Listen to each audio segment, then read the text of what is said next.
Muy buenas noches para todos. Vamos a esperar unos minutos a que se terminen de conectar algunos compañeros para poder dar inicio al encuentro de la noche de hoy.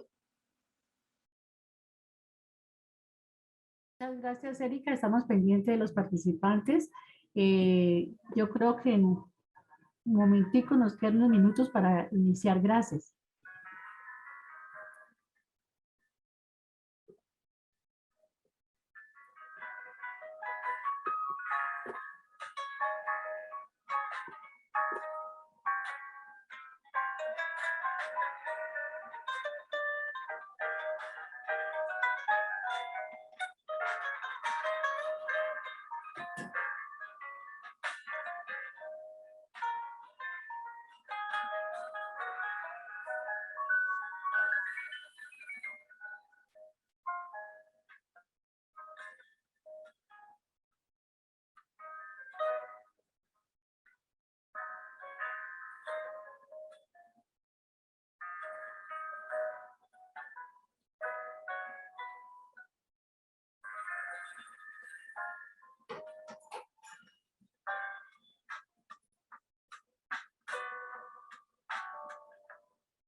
No,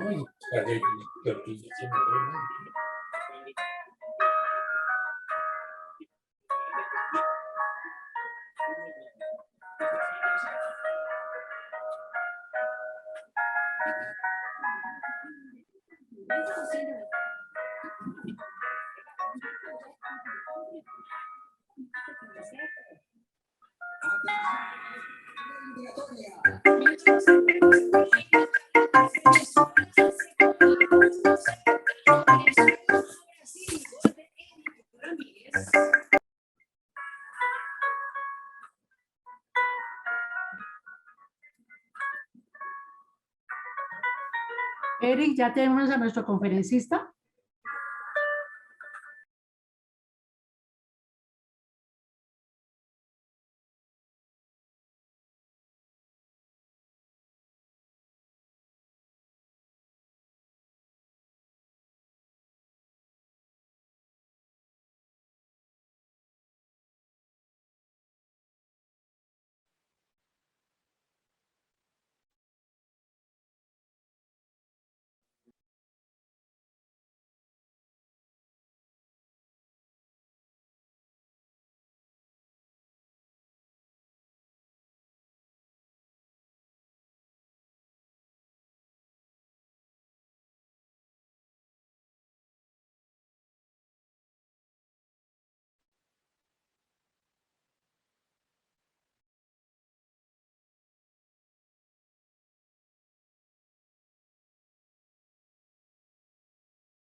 Buenas noches. Buenas noches. Buenas noches. Bueno, muy buenas noches para todos. Pedimos o ofrecemos más bien disculpas. Teníamos un tema técnico con el invitado especial que ya pues solucionamos. Vamos a dar inicio a nuestro encuentro. Una vez más, pues muchas gracias por compartir, por sacar este tiempo todos los jueves o los jueves cada 15 días más bien, para que podamos tener este encuentro académico aquí en nuestra Escuela de Liderazgo de América Latina. Profe Marta Patricia, muy buenas noches a ti también por siempre estar apoyando estos escenarios, estos espacios tan productivos, digo yo, y tan enriquecedores. Sin más preámbulo, pues quiero que por favor, por ahí está mi compañera Vanessa, nos invite o nos deje ver ese saludo de una de las promotoras también y de las personas que le ha metido un empeño significativo a esta escuela de liderazgo junto a la profe Marta Patricia. Entonces, Vanessa, por favor, regálanos ese video de bienvenida.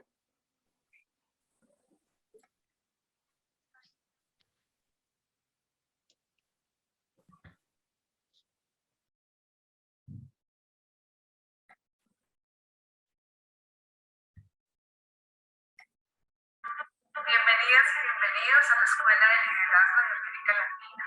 Gracias por sacar el tiempo. Gracias por estar acá. Esta es una propuesta académica que permite la formación y la actualización en educación, en innovación, en desarrollo humano y social, donde daremos la prioridad a las habilidades blandas, comunicativas, de trabajo en equipo, de adaptabilidad, de empatía, de proactividad, de autocrítica. Y sobre todo en este momento tan difícil que estamos viviendo, un momento cambiante para el mundo entero, más que nunca necesitamos verdaderos gestores de cambio como cada uno de ustedes. Y de nuevo, bienvenidos y disfrutémonos este espacio de liderazgo para aportarle al país y al mundo entero.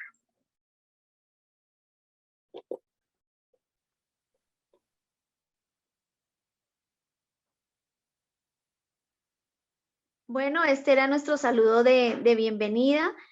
A continuación quiero presentarles a una eminencia, una persona que nos acompaña y que abre este espacio académico con el tema ¿podría haber una pandemia peor?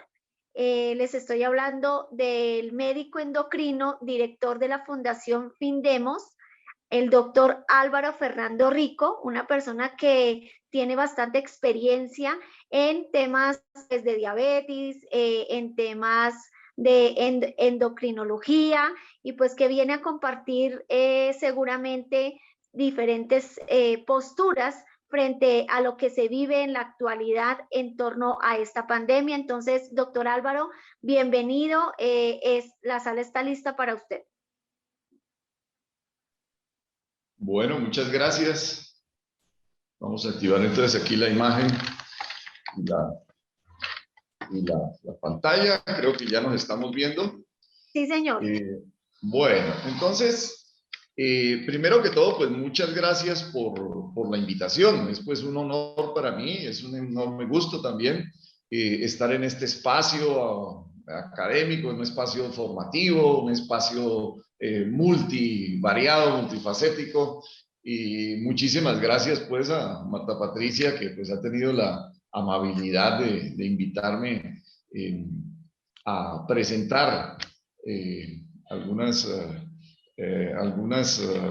temas, digamos, algunas partes de los temas que manejamos en endocrinología, y con un título que le quise poner un poquito retador, por el tema de que todos estamos muy pendientes de la pandemia del coronavirus, pero se nos están olvidando otras cosas muy importantes en salud. Entonces, si me permiten, voy a compartir la pantalla. Tengo una presentación que va a apoyar lo que les voy a, con imágenes, lo que les voy a ir diciendo.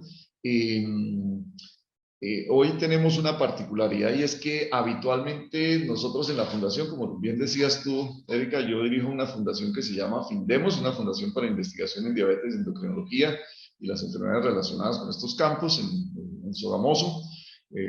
Desde aquí estoy pues hoy transmitiendo desde el consultorio de la fundación, y los jueves habitualmente hacemos encuentros virtuales con nuestros pacientes y la comunidad.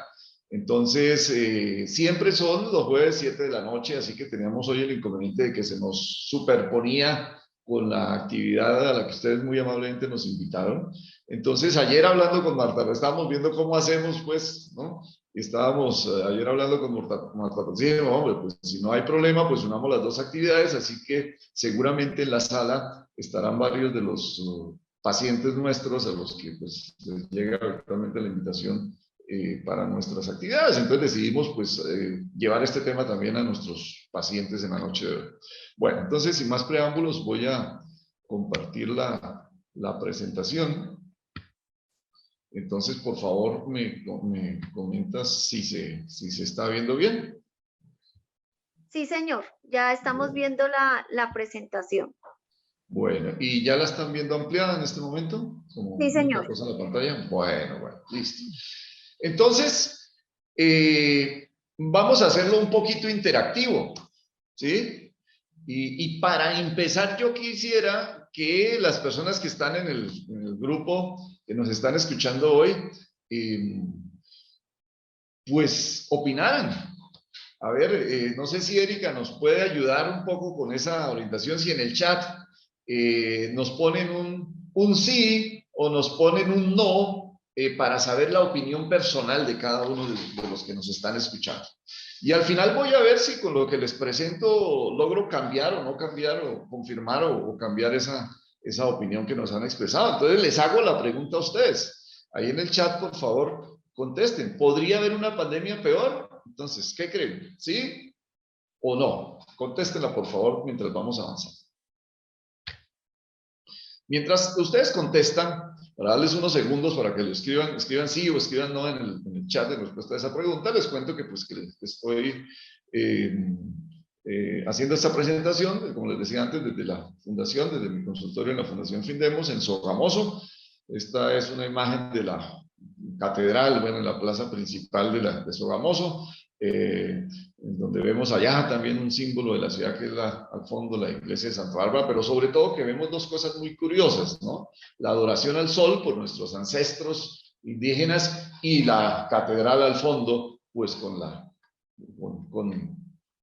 ya nuestras otras, la religión, digamos, que vino aquí a la zona. Bueno, estos son conflictos de interés, hago conferencias para diferentes empresas, pero obviamente esta no tiene ningún sesgo, no ningún interés comercial, solamente les voy a presentar contenidos estrictamente académicos. Y este es el programa de hoy. Vamos a dividirlo en 4 partes, las que ustedes ven ahí. Entonces, como para ir entrando en materia y hacer una pequeña introducción al tema, vamos a empezar por definición. Vamos a empezar por definir, por ponernos de acuerdo en las palabras que hoy vamos a utilizar, las más utilizadas, que son epidemia y pandemia. Entonces, técnicamente hablando, la epidemia es simplemente el incremento del número de casos de una enfermedad con respecto a lo que habitualmente hay, ¿cierto? Si acá en Boyacá tenemos, no sé, 1000 casos de malaria mensuales, pero resulta que en un mes hubo 5000, pues entonces estamos probablemente entrando en una epidemia de malaria, ¿no es cierto? Entonces es el incremento del número de casos de una enfermedad con respecto a lo que habitualmente tenemos. Bueno, y pandemia es cuando esa epidemia, o sea, ese aumento del número de casos, ya abarca además diferentes regiones, diferentes países y especialmente diferentes continentes. Y puede abarcar inclusive todo el mundo, como estamos padeciendo en este momento con la pandemia del coronavirus. Entonces, eso es como para irnos poniendo de acuerdo. Cuando hablamos de enfermedades, todas las enfermedades que existen podríamos agruparlas en 2 grandes grupos. Las enfermedades agudas y las enfermedades crónicas, ¿no? Las agudas, por ejemplo, estas enfermedades infecciosas como el coronavirus están dentro de las enfermedades agudas, ¿cierto? La gripa, bueno, muchas enfermedades que se presentan en el momento, un accidente causa una enfermedad en el momento, bueno. Pero en cambio hay otro grupo que necesita un proceso largo para darse y generalmente cuando llegan acompañan a la persona durante mucho tiempo. Esas son las famosas enfermedades crónicas. Y Esas enfermedades crónicas las podemos a su vez subdividir en dos grandes grupos. Las que son transmisibles, o sea, infectocontagiosas, y las que no son infectocontagiosas, o sea, no son transmisibles de persona a persona. Entonces, transmisibles crónicas son, por ejemplo, la tuberculosis, por ejemplo, el SIDA, en donde pues hay infección, se puede transmitir de una persona a otra, pero esas enfermedades permanecen con ese individuo durante mucho tiempo, o sea, son crónicas y se adquirieron por transmisión. En cambio, enfermedades crónicas como diabetes, como hipertensión arterial, como cáncer, son crónicas, pero no se transmiten directamente, no se contagian de una persona a otra. Entonces, esas crónicas no transmisibles, que les vamos a poner para abreviar esas palabras tan largas, SNT, entonces las enfermedades crónicas no transmisibles, más conocidas, más comunes son estas que ustedes ven acá. Son la diabetes, la obesidad, es una enfermedad la obesidad, ¿no? La hipertensión arterial, y enfermedades respiratorias crónicas como el EPOC y como el asma. Y por supuesto que todos los tipos de cáncer están dentro de estas enfermedades crónicas no transmisibles. Si ustedes ven ahí, no sé si alcanzan a ver el cursor o se lo pongo un poquito como más coloradito. Ahí ven el cursor. La diabetes, obesidad, hipertensión, señora. ¿Sí lo alcanzan a ver? Sí, vemos el cursor, sí. Bueno, entonces la diabetes, la obesidad y la hipertensión son del campo de la endocrinología, por eso me voy yo a referir a ellas y no tanto a las respiratorias como el EPOC o al cáncer. Bueno, entonces, ¿hasta ahí estamos claros? ¿Hasta ahí está comprendida la cosa? Entonces, antes de seguir con las pandemias famosas, vamos a escuchar a Erika, a ver qué nos dice Erika, cómo estuvieron las respuestas. ¿Qué creen los asistentes? ¿Puede haber una pandemia peor? ¿Puede haber unas Bueno, Doc, peores pues pandemias? la mayoría de los asistentes que nos acompañan hoy piensan que sí, efectivamente puede llegar a existir una pandemia peor. Bueno, Erika, muchas gracias. Y muchas gracias a ustedes por las respuestas. Bueno, vamos a ver un poco de las pandemias famosas. Yo dividí entre pandemias famosas y pandemias menos famosas. Y al final vamos a sacar algunas conclusiones. A ver, esto podría llevar varias diapositivas, varias páginas. Y yo les puse ahí una lista casi de 10, bueno, 9, como las más relevantes. De pronto hemos oído hablar de la peste negra, del cólera, de las pandemias por cólera, de la gripe española, ¿no? Que llegó a Colombia inclusive. Todas estas que ustedes ven ahí mataron millones de personas, o miles de personas, y muchas de ellas millones de personas, ¿cierto? Acabaron con pueblos, con ciudades, y algunas ciudades, en Francia, por ejemplo, llegaron a perder la mitad de su población. La mitad de la población se murió por algunas de estas enfermedades.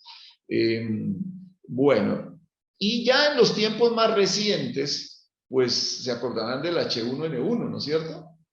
Y obviamente la pandemia del VIH que vino para quedarse. El SIDA pues es una enfermedad que ya se quedó aquí, pero que también cumple el criterio de pandemia, ¿cierto? Y ahora pues la famosísima, ¿no es cierto? La del COVID-19, el virus del SARS-2, que lo vamos a llamar aquí en términos prácticos COVID-19. Esas son como las famosas y mataron millones y millones de personas. Bueno, entonces estamos padeciendo en este momento una de esas tan famosas. Yo creo que la más famosa que ha habido. ¿Y cuál es la situación? Esto es pues lo que presenta el Ministerio de Salud a diario. Estas son cifras diarias, digamos, actualizadas diariamente. Y miren que en Colombia ya vamos llegando a los 5 millones de personas que han tenido, o que se les ha confirmado el diagnóstico, que se infectaron con el COVID-19, ¿cierto? Y se han muerto, han fallecido, digamos, más de 100.000 personas por esta enfermedad, ¿cierto? Y la ventaja es que muchos se han recuperado del COVID. A lo mejor dentro de la audiencia hay personas que ya tuvieron COVID y se recuperaron sin ningún problema, ¿cierto? casi de 4.900.000 y pico de personas que han tenido COVID confirmado en Colombia, 4.800.000 y pico se han recuperado, ¿cierto? Y solo estarían circulando virus en estas personas, casi 15.000 personas, ¿cierto? Y bueno, ya están los detalles de los departamentos en donde esto se presenta. Esto es como en Colombia. ¿Y cómo es la situación en el mundo? ¿Sí? En el mundo ya pasamos de los 200 millones de personas infectadas por este virus, ¿sí? Entonces, aprendan esta cifra, vamos como llegando casi a los 250 millones de personas como en quienes se ha confirmado el virus. Bueno, probablemente sean más porque no a todo el mundo se le hace examen y no en todos los países hacen exámenes. Y de esos 200 y pico de millones, casi 5 millones, 4.800.000 y pico, han fallecido por esta enfermedad. ¿Sí? Fíjense que es muy curioso que la cifra de muertes en el mundo es casi la cifra de contagiados por coronavirus en Colombia, ¿no? Entonces, es una enfermedad que más o menos causa la muerte entre el 2 y el 3% de las personas que la padecen. Del 2 al 3% de las personas que tienen esa enfermedad terminan muriendo por ella. Bueno, y vamos a ver si hay pandemias, otros tipos de pandemias que no son tan famosas. Entonces, nuevamente les quiero, antes de entrar a contarles sobre esas pandemias menos famosas, vamos a preguntarle nuevamente a la audiencia. ¿Cuántas personas creen ustedes que mueren en el mundo en un día? En un día cualquiera. Bueno, habrá días que mueren un poco más, un poco menos, pero más o menos en promedio. Erika, ¿cuántas personas crees que mueren en el mundo en un día? Preguntémosle a los asistentes y... Erika, cuéntanos, ¿tú qué opinas? ¿Cuántas crees? Da una cifra, a ver. No sé, ¿1,000? En el mundo, en el mundo. En el mundo, no sé, unas 5.000 personas. Bueno, ¿quién da más? Martica Patricia, ¿cuántas personas crees que mueren en el mundo en un día? Ahí mientras van contestando ustedes, mientras los demás asistentes Pues, escriben una cifra en el chat. Yo digo que por ahí unas 200.000. Muy bueno, están más cerquita. Bueno, ¿y qué escribieron en el chat, Erika, los asistentes? Bueno, todavía no me escriben, están como ¿No se han arriesgado a dar una cifra? Vanessa, Bueno. Vanessa me está escribiendo. Vanessa, ¿estás por ahí? ¿Quieres participar? Den una Sí, cifra, pues yo escriban creo un número en el chat, a ver, como para, a ver yo si creo que aciertan. 500 personas, pero estoy viendo que en el chat también Jason nos comenta que 500.000. Yolanda nos dice también que 1.200.000 personas. ¿Ya ves? Bueno, entonces para seguir avanzando les voy contando que más o menos mueren en el mundo aproximadamente 150.000 personas en un día. Pues puede haber días de más, puede haber días de menos. Y estas bolitas que ustedes ven acá son una gráfica muy bonita, una gráfica que me gustó mucho, que encontré. Ahí está la referencia. Generalmente yo pongo la referencia en la parte de abajo. Mira, ahí está el link. Si alguien después quiere ver la presentación, esta presentación va a quedar grabada. Entonces, después pueden en ese link ampliar la información. Esta la encontré, curiosamente, no en una entidad de salud, lo encontré en los datos del Banco Mundial. El Banco Mundial tiene una sección donde presenta datos de salud que pueden impactar la economía. Entonces encontré esto. Y las bolitas azules, ¿sí?, representan, de una manera, digamos, gráfica de dar una idea de la cantidad. Las bolitas azules representan las enfermedades crónicas no transmisibles, ¿sí? Las bolitas rojas representan las enfermedades transmisibles. Y fíjese que por aquí hay una coloradita, una rojita, que es el COVID-19. Esta sería la cantidad gráfica de muertes en el mundo por día por COVID. Bueno, un promedio, digamos, porque hay días en que a veces la cosa está más grave, otras cosas menos grave, pero más o menos en promedio estaría la cantidad de muertes en promedio. Esto fue un promedio de varios meses durante el año pasado. Y fíjese que si uno compara la cantidad de gente que se muere por COVID en un día con los que se mueren por enfermedad cardiovascular, uno diría, pero ¿cuál pandemia de COVID si la pandemia es de enfermedades cardiovasculares? ¿Sí? O los que se mueren por cáncer, ¿sí? O los que se mueren por enfermedades respiratorias crónicas, EPOC, asma, aquí en Sogamoso, en la región, hay mucha industria y contaminan mucho y tenemos mucho problema de EPOC. Y nuestros campesinos en Colombia, y no sé si en algunos otros países de donde tenemos hoy asistentes, también sucede lo mismo, que en el campo se cocina con leña, o se cocinó mucho tiempo con leña, y las señoras que, digamos, que cocinaban con leña terminaron con daño pulmonar crónico. Y mire, hasta la demencia puede ser, causar más mortalidad que el POC. Entonces ya vamos viendo que probablemente la respuesta a esa pregunta inicial era que sí.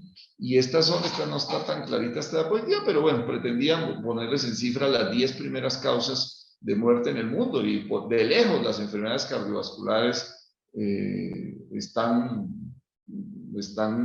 liderando la lista, y luego sigue el cáncer y bueno, otros que ustedes ven. Y por aquí más abajito está la diabetes. Más abajito.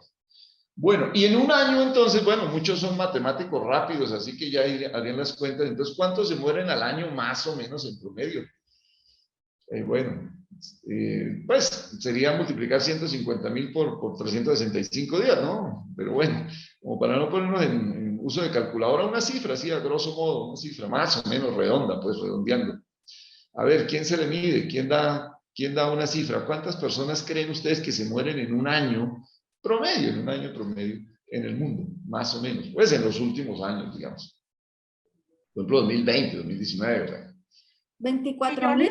2 millones. 2 millones. 24.000 millones. 24.000 millones. No, pero es que no somos sino 7.000 millones, entonces no se pueden morir. Somos 7.000 millones, sí. 7.000, 8.000 millones somos, entonces 24.000 millones no. Alguien en nuestra sala nos dice que puede ser 54 millones. Uy, está muy cerquita. Sí, está muy cerquita. Bueno, vamos a contarles que más o menos redondeando, pueden ser unos 50 y pico millones, 58, 50 y pico, pero redondeámoslo por ponerla fácil en 60 millones. En el año 2020 más o menos se murieron unos 60 millones de personas en el mundo. Y cuando se analiza cuántos se murieron por enfermedades crónicas no transmisibles, resulta que de los 60 millones se murieron 40 por enfermedades crónicas no transmisibles. Y los otros por otras causas. Y ahí están las infecciones, ahí está el coronavirus, ahí están otras infecciones del SIDA, ahí están los accidentes de tránsito, ahí están los suicidios, ahí están, bueno, otra cantidad. ¿Cierto? El que muere electrocutado, el que muere en una inundación, ahogado, bueno, todos ellos están por ahí. Y todas las infecciosas, el niño que muere por una diarrea, se deshidrata, y bueno, todos ellos están en este 20. O sea, que de cada 3 muertes en el mundo, de cada 3 personas que mueren en el mundo, 2 mueren por enfermedades crónicas no transmisibles. Entonces ahí les voy contando cuál es la importancia de las enfermedades crónicas no transmisibles. O sea que no todo es coronavirus en el mundo. Tanto así que inclusive pues se cree que las enfermedades crónicas no transmisibles son realmente el mayor obstáculo para el desarrollo en este nuevo siglo. ¿Sí? Y tienen un impacto económico y social enorme, y son tal vez los obstáculos más grandes para poder cumplir los objetivos de desarrollo que se han trazado internacionalmente. Y son la principal causa de enfermedad, morbilidad quiere decir enfermedad, y de mortalidad. O sea, son la principal causa por la cual la gente se enferma y se muere en el mundo. Más de 40 millones de personas se mueren por enfermedades crónicas no transmisibles en el año en el mundo, como ya lo vimos en la gráfica inicial. Y el 80% de esas muertes por enfermedades crónicas no transmisibles ocurren en países como el nuestro, ocurren en países de ingresos bajos y medios. ¿Sí? Y lo peor, que están matando a personas antes de la expectativa de vida para cada país. Se presume hoy en día que cuando alguien se muere antes de los 70 años, se murió antes de tiempo. En Colombia, de hecho, la expectativa de vida ya va llegando a los 80, ya va por el orden de los 80 años. O sea, un colombiano que nace hoy se cree que va a vivir más o menos 80 años, ¿no? Pero en promedio en el mundo se considera que que si alguien se muere antes de los 70, murió prematuramente. Pues resulta que de esos 40 millones, más de 15 millones de esas muertes ocurren prematuramente. O sea, se llevan a la gente mucho antes de tiempo. Porque uno piensa que estas enfermedades crónicas son de los viejitos. Y bueno, de algo se tenía que morir el viejito. No, señor. Una gran parte de estas muertes ocurren en personas que tendrían todavía que vivir muchos más años y producir y trabajar y seguir con su familia más años. Pero lo más grave del asunto es que el 90% de las muertes prematuras ocurren en países como los nuestros, de ingresos bajos y medianos. En Colombia, el 75% de todas las muertes en el país están causadas por estas enfermedades no transmisibles. ¿Cuáles son? Sobre todo enfermedad cardiovascular, el infarto, las enfermedades cerebrovasculares, ¿cierto? La hipertensión arterial y por ahí también está la diabetes. Y fíjese que el cáncer está más abajo. Pero fíjese que las infecciosas pues ya no son el principal problema de muerte en Colombia, ni la desnutrición tampoco. Aquí están un poco más claras, ¿cierto? Las que están resaltadas son enfermedades crónicas, no transmisibles. Las que no están resaltadas son enfermedades agudas u otro tipo de enfermedades que no son crónicas. Entonces ahí vemos, dentro de esa lista de las 10 primeras, vemos enfermedad cardiovascular isquémica, que quiere decir el infarto, el corazón, los accidentes cerebrovasculares, ¿no? Las trombosis cerebrales, las enfermedades respiratorias crónicas, ¿no? De EPOC, asma, cosas así. La hipertensión arterial, la diabetes y otras enfermedades cardiovasculares.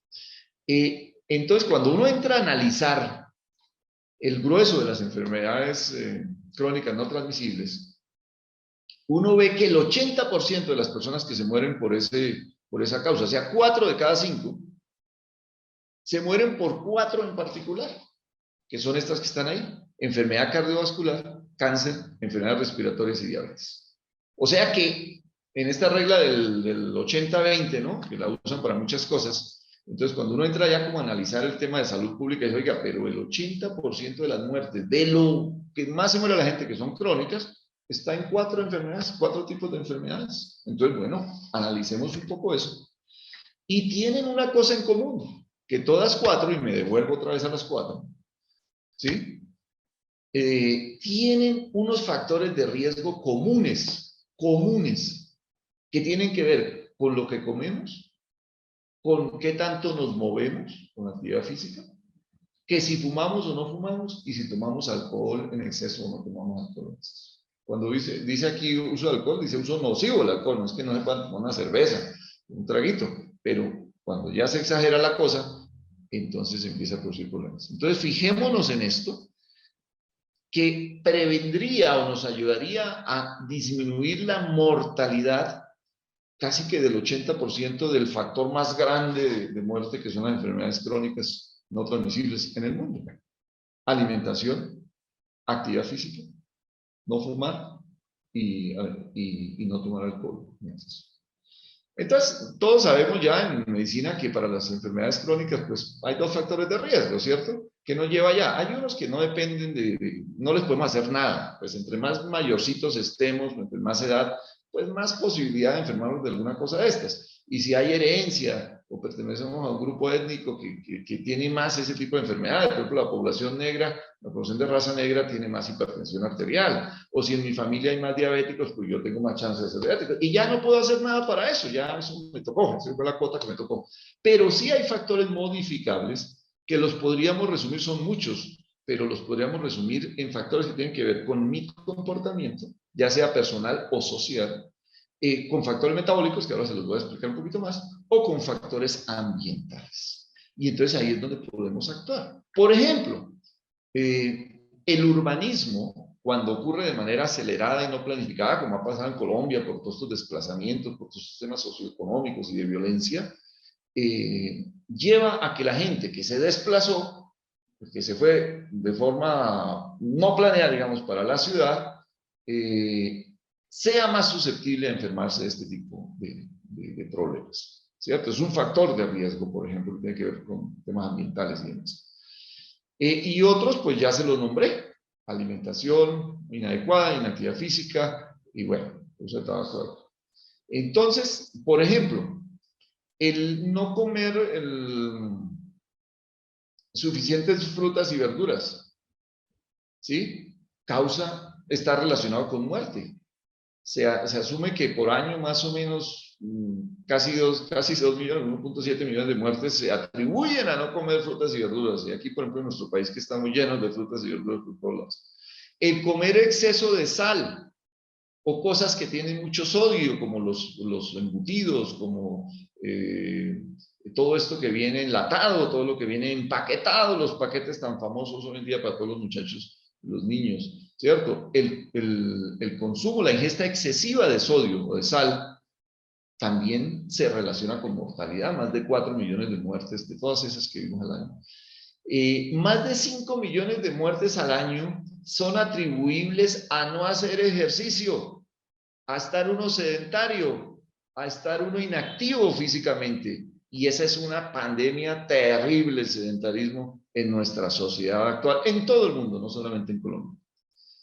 A fumar, más o menos 7 millones de muertes al año son atribuibles al cigarrillo. Y un 10% de ellos, que es lo peor, son de personas que ni siquiera fuman, sino que están expuestas al humo de alguien que fuma cerca de ellos. Y más o menos la mitad de las muertes que ocurren por alcohol, porque uno piensa alcohol y dice, sí, se murió, ¿por qué? Porque tomó, manejó y se estrelló y se murió. Pero resulta que hay enfermedades causadas por exceso de alcohol. Más o menos la mitad de los que se mueren por temas de alcohol se mueren por una enfermedad crónica no transmisible. Bueno, y los metabólicos están la hipertensión arterial, el sobrepeso, la obesidad, la diabetes, la prediabetes, los problemas de lipidemias, que quiere decir problemas de colesterol, de triglicéridos, ¿cierto? Y estas enfermedades crónicas no transmisibles, estas tres primeras que les decía que pertenecen al campo de la endocrinología, llevan a las enfermedades crónicas, a las enfermedades cardiocerebrovasculares. Y ya vimos que las enfermedades cardiovasculares y cerebrales son las primeras causas de mortalidad. Entonces, diabetes, obesidad, hipertensión son los que le sirven en un platito muy cómodamente a los candidatos a morir de un infarto del corazón o de un accidente cerebrovascular. Entonces, si uno quisiera prevenir la muerte por un infarto del corazón o por una trombosis cerebral o una hemorragia cerebral, pues tendría que pensar en estas enfermedades, principalmente diabetes, obesidad y hipertensión. ¿Sí? Les voy a dar una cifra ya para terminar. Voy a dar unas cifras en torno a la diabetes, porque pues sería muy extenso dar cifras de todas estas enfermedades. Entonces voy a tomar como prototipo la diabetes, porque es una de las que conozco con un poco de mayor profundidad, y les voy a contar que en el mundo ya casi estamos llegando a los 500 millones de diabéticos. En este momento estamos llegando a los 500 millones de diabéticos en el mundo. ¿Cuántos casos de coronavirus fue que dijimos que habían en el mundo? ¿Se acuerdan? La pusimos en una de las primeras diapositivas. ¿Se acuerdan? ¿200 millones? Que íbamos en los 200 y pico, que les dije que íbamos a llegar ya casi a 250. O sea, como la mitad de los casos de diabetes que ya hay y que vienen desde hace años. ¿Sí? ¿Y cuántos de esos 200 y pico de millones de personas que han tenido ya coronavirus o COVID-19, cuántos de ellos ya no lo tienen? ¿Cierto? Pues le restamos más o menos el 2% de los que 2 a 3% de los que murieron por esa enfermedad, ¿cierto? Más los que todavía son casos activos, que ya no son muchos, y un poco más de 200 millones ya no lo tienen. Pero resulta que al que le dio diabetes, a estos 500 millones de diabéticos, les va a durar la enfermedad toda la vida. Y mire las cifras de crecimiento, perdónenme que esta diapositiva está en inglés, es de la Federación Internacional de Diabetes. Ahí está la referencia para el que quiera ampliarlas, es del Atlas de la diabetes en el mundo. Y se presume que en pocos años vamos a estar llegando ya casi a los 600 millones y en pocos años a los 700 millones de diabéticos. Esto va creciendo. Entonces, sí hay otras pandemias que son más desastrosas que el coronavirus. Y aquí está el crecimiento en los diferentes continentes, y América Latina es uno de los continentes en donde más va a crecer, más se presume que va a crecer la diabetes. Miren las cifras. Estos azulitos son las cifras reales, año tras año, digamos, ¿no? Cuando sacan el Atlas de la diabetes, que lo sacan cada 2 años, por parte de la IF van poniendo las cifras. Y mire, en el año 2000 apenas teníamos 150 y pico millones de diabéticos y ya vamos,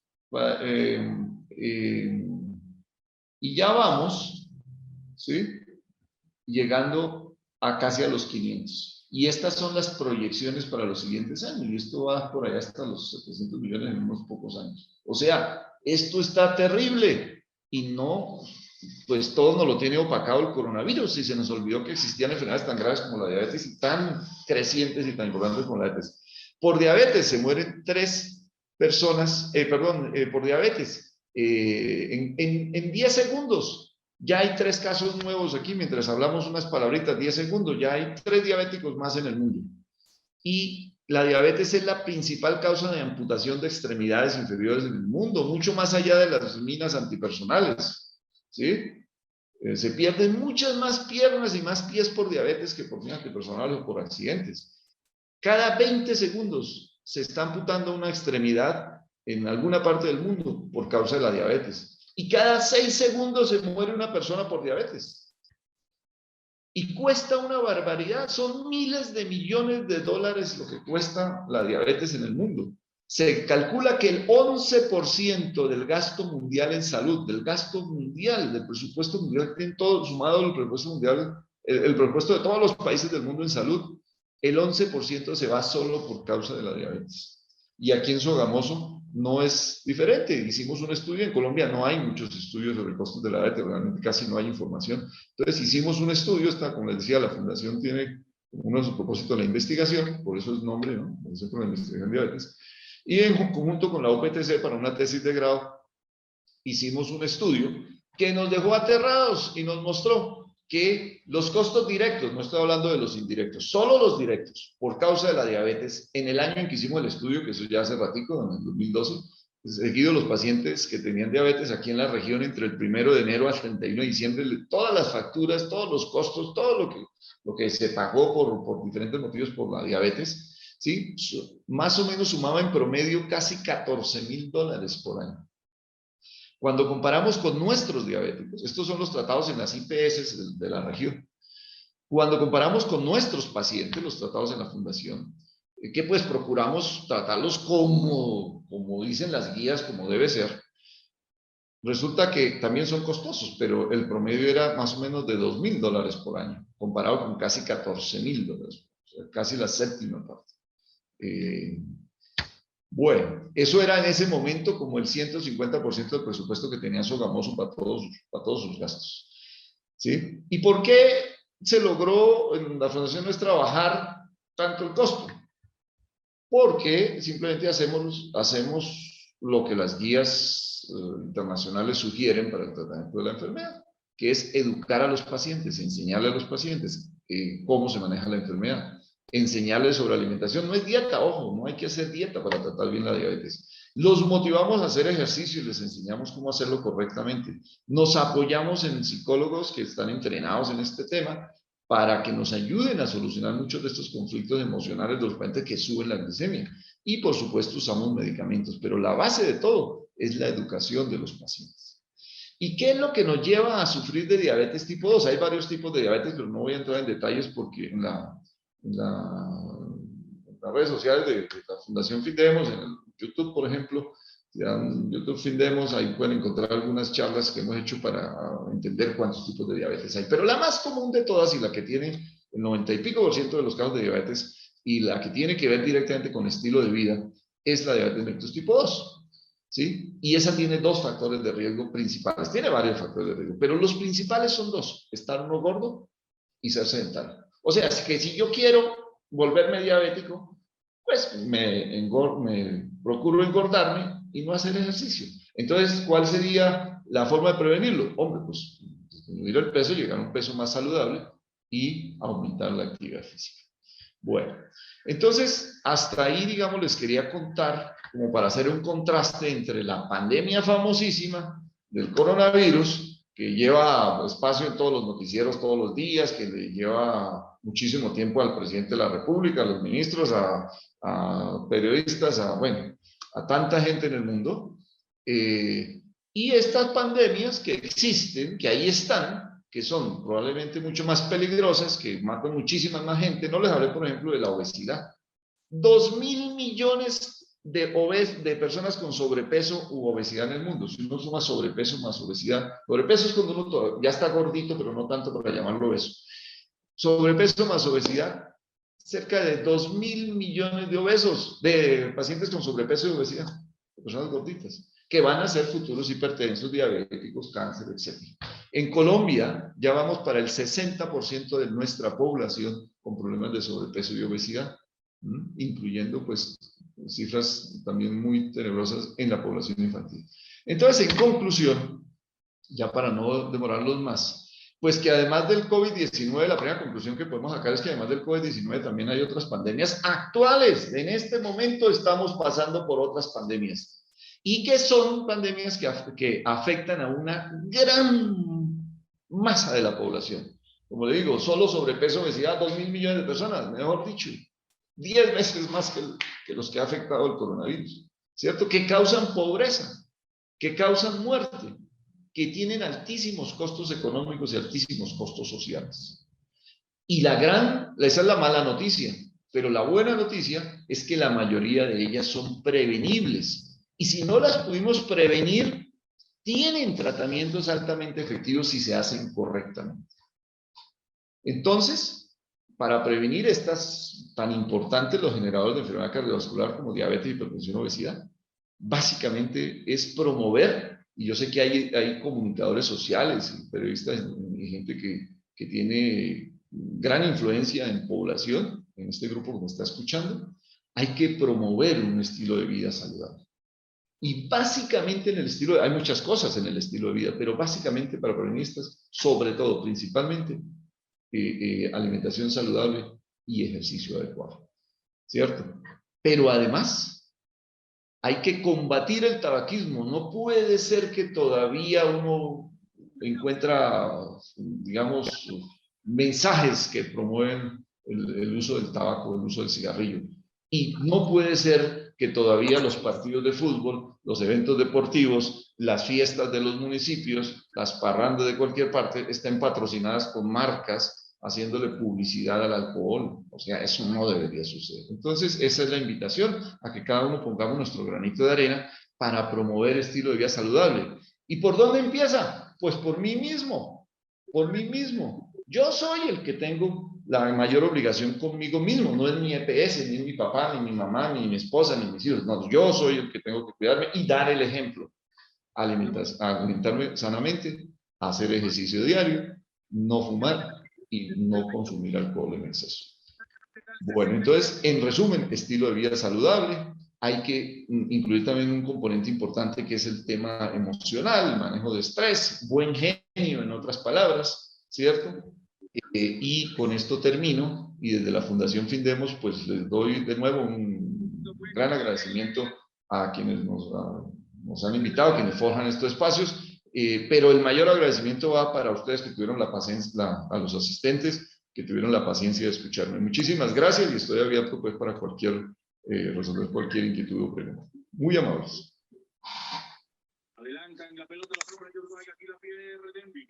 Bueno, doctor Álvaro, muchísimas gracias por todos estos aprendizajes, sugerencias, recomendaciones que nos traes en la noche de hoy. Indiscutiblemente, el ser humano sin salud de verdad que poco vale, diría yo, y que sí, tienes toda la razón, ese interés que uno le pone por querer verse bien, sentirse bien y estar bien para desarrollar cualquier actividad que se proponga.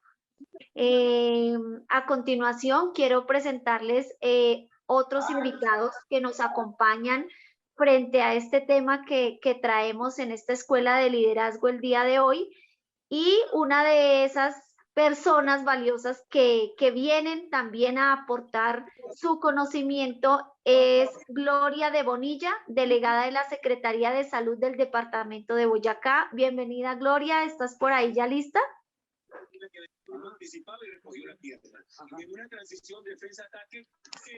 Bueno, alguien de los que nos acompaña tiene por ahí encendido su micrófono con el partido también emocionante que están transmitiendo en este momento. El centro y abarcar un buen ángulo para evitar el gol. Ya, es que tenía problemas con el micrófono, con el audio. Buenas noches para todos. Buenas noches, bienvenida. Gracias, Erika, muy amable. Yo ya no soy funcionaria de la Secretaría de Salud, acabo de pensionarme, estoy felizmente pensionada. Ay, felicitaciones, empiezas una etapa muy bonita de la vida y con muchas otras experiencias también muy enriquecedoras, entonces felicitaciones. Gracias, Erika, muy amable.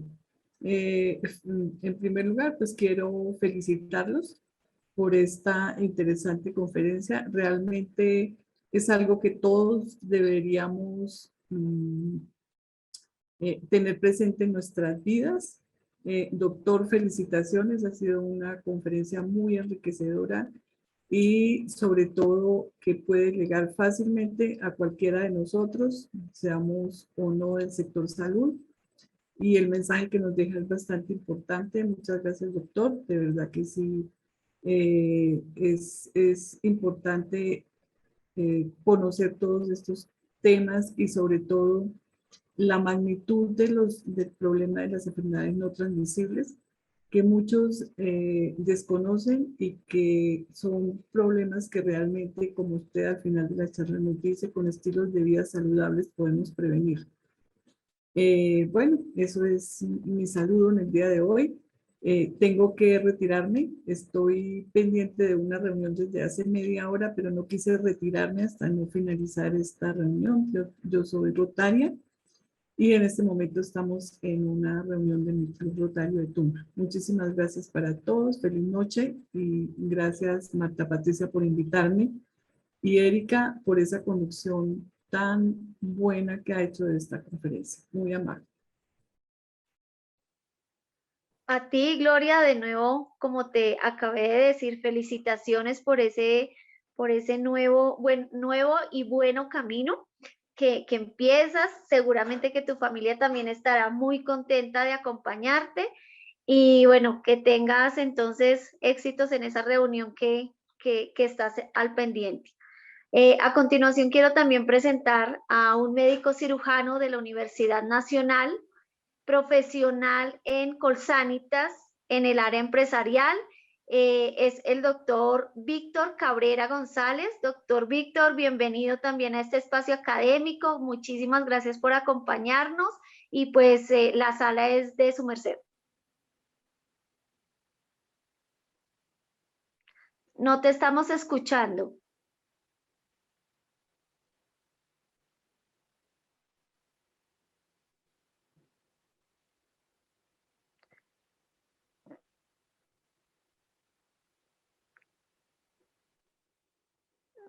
Algo pasa con tu micrófono.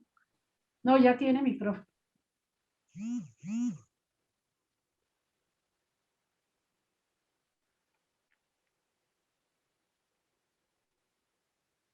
De pronto se intenta retirándose los auriculares.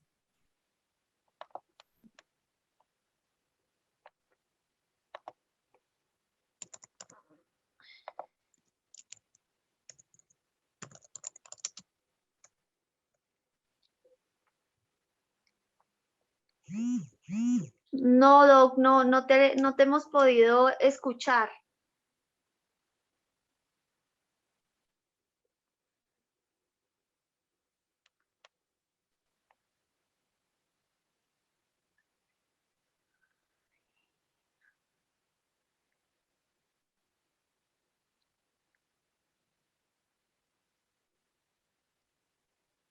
Si tal vez lo haces con el audio del equipo únicamente, sin utilizar el auricular.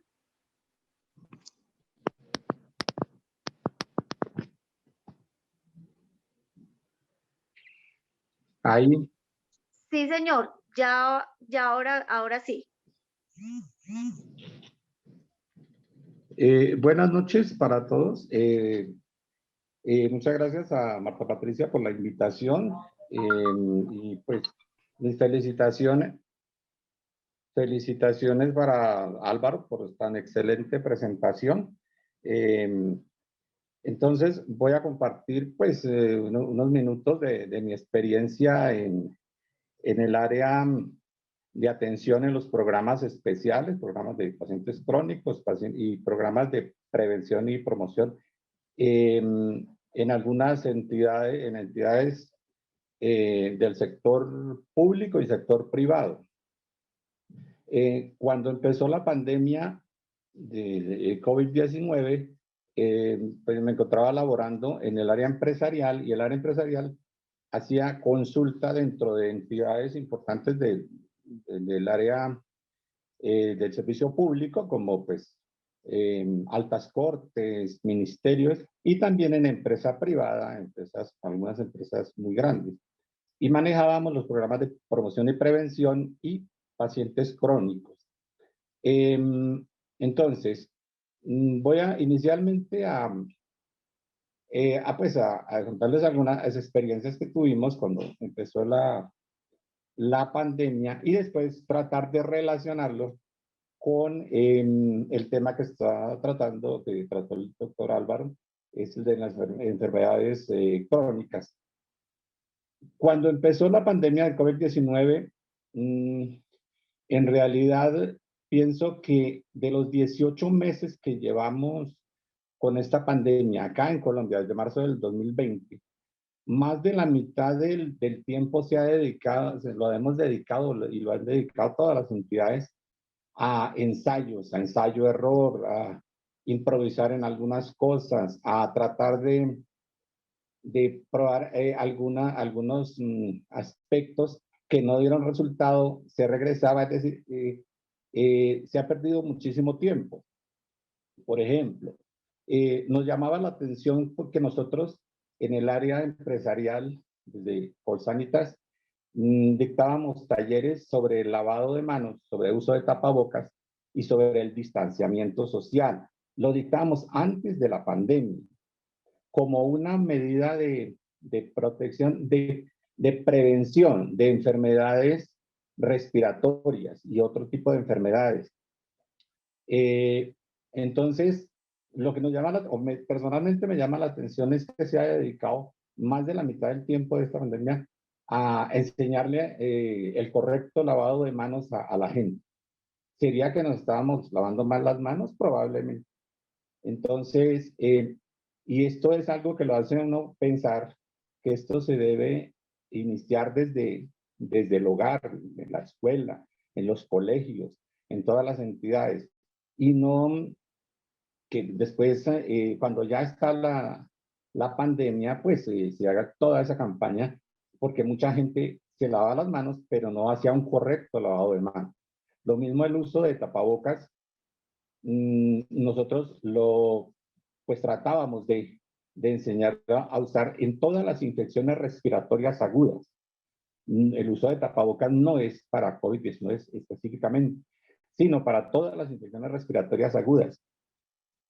Porque se nos hacía pues inconcebible que un paciente con una gripa muy fuerte fuera a trabajar. Perdón si se escucha el perrito ahí, es que me está acompañando. Nos hacía inconcebible que un paciente con infección respiratoria aguda como gripa, bronquitis, viajara en transporte urbano o fuera a trabajar y no usara tapabocas. Entonces nosotros hacíamos antes de esa recomendación antes de la pandemia. Lo mismo el distanciamiento. Tuvimos unos inconvenientes con los jefes de talento humano de las empresas, porque como médicos dábamos incapacidades a todo paciente con gripa, con infección respiratoria. Sin embargo, los jefes de talento humano, que yo no sé si entre los asistentes haya una persona que haya ocupado un cargo de talento humano, ellos nos decían que no, que porque dábamos incapacidades si era solo una gripa. En realidad, es una de las indicaciones, es dar incapacidades para evitar la propagación de esas infecciones. Entonces, otras cosas que vimos durante la mitad de estos 18 meses es el uso de algunos elementos que entidades del Estado o entidades privadas compraban porque decían que se tenían que usar como las cabinas de desinfección. Algunas entidades del Estado compraron eso, con dineros públicos compraron las cabinas de desinfección que después le dijo la OMS y el Ministerio de Salud que no servían. Los tapetes para desinfección de los zapatos, algunas cosas así que después no se usaron más. Y respecto a nuestro actuar como médicos,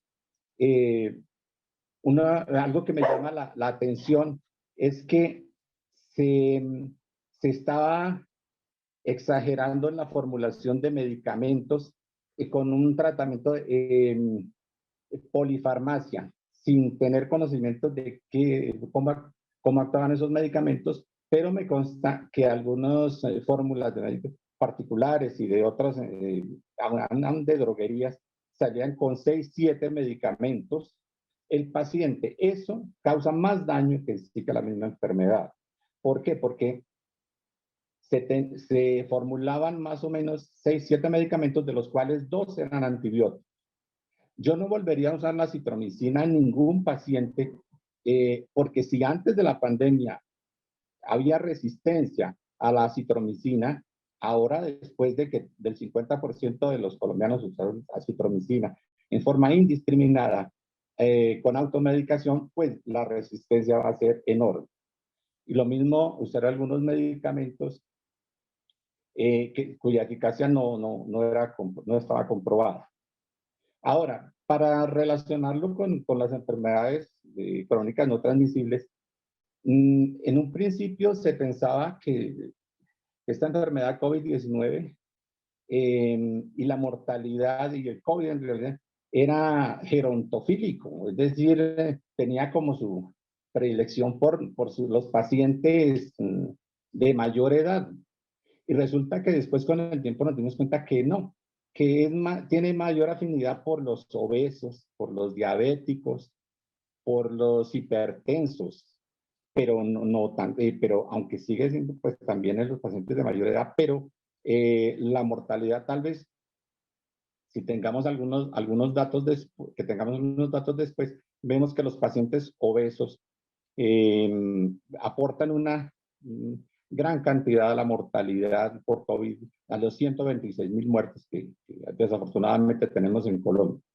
Entonces, bueno, otro aspecto que debemos tener en cuenta es que durante estos 18 meses se han descuidado, no solo en Colombia, sino a nivel de todo el mundo, se han descuidado algunos aspectos, en especial lo que tiene que ver con los programas de atención a pacientes.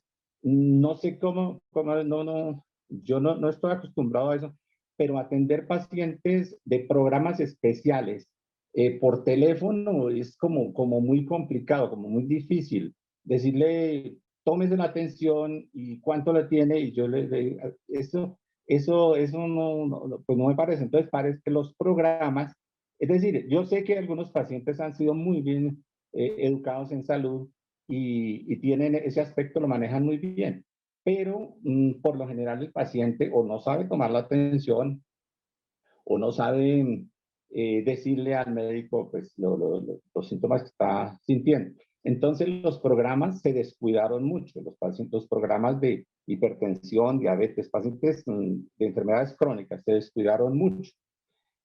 Se descuidó también la parte de vacunación y otras enfermedades que son inmunoprevenibles y que se venía haciendo el programa de vacunación. Tal vez en Colombia no sucedió mucho eso, pero en otros países del mundo se descuidó la vacunación. Hay países en África en los cuales están reapareciendo nuevas enfermedades, las enfermedades que ya se creían controladas. La tuberculosis en pacientes con VIH, SIDA, estaba volviendo a aparecer porque no se les dieron medicamentos adecuados o a tiempo a esos pacientes o dejaron de tomar los medicamentos.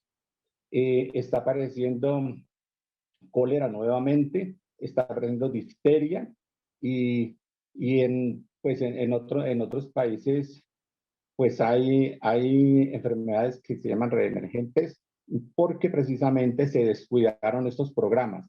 Se dedicaron recursos, y recursos humanos, recursos económicos a atender la pandemia de COVID-19, pero se descuidaron otros aspectos.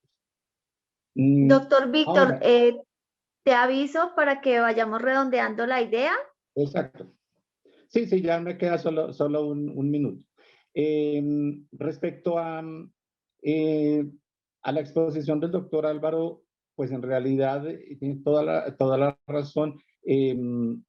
Los mayores gastos en salud están en estas enfermedades crónicas.